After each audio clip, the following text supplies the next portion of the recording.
Étienne Moujotte est revenu sur son long parcours dans les médias à travers son livre autobiographie intitulé Pouvoir. L'ancien vice-président du groupe TF1 s'est par exemple rappelé d'une habitude de Jean-Pierre Pernaut qui l'avait beaucoup agacé.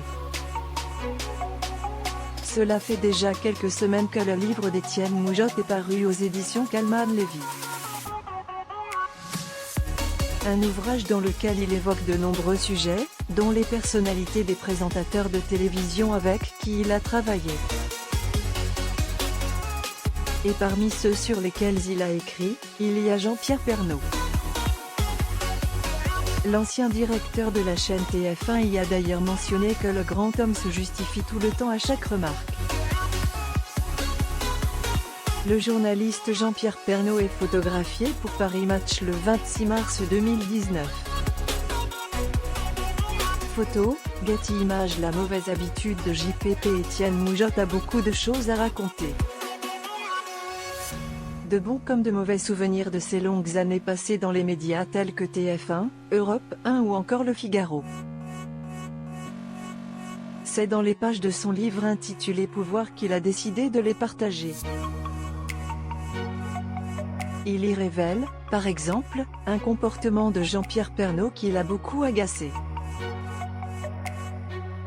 En effet, en plus d'avoir décrit le mari de Nathalie Marquet comme étant le journaliste le plus compliqué, il a également ajouté « Lorsque je lui fais une remarque ou une critique, il se justifie tout le temps ». Des anecdotes dans son livre. Étienne Moujotte est également revenu sur le jour de la nomination de Jean-Pierre Pernaut. C'était en février 1988. Même si plus de 30 ans se sont écoulés depuis, il s'est toutefois souvenu des mots qu'il avait adressés à l'ancien présentateur du JT de 13h de TF1. Je sais que tu es picard, que tu habites Amiens et que tu t'intéresses à la vie des gens.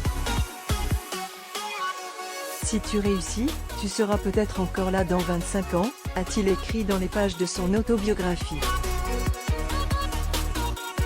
Le journaliste Jean-Pierre Pernaut est photographié pour Paris Match.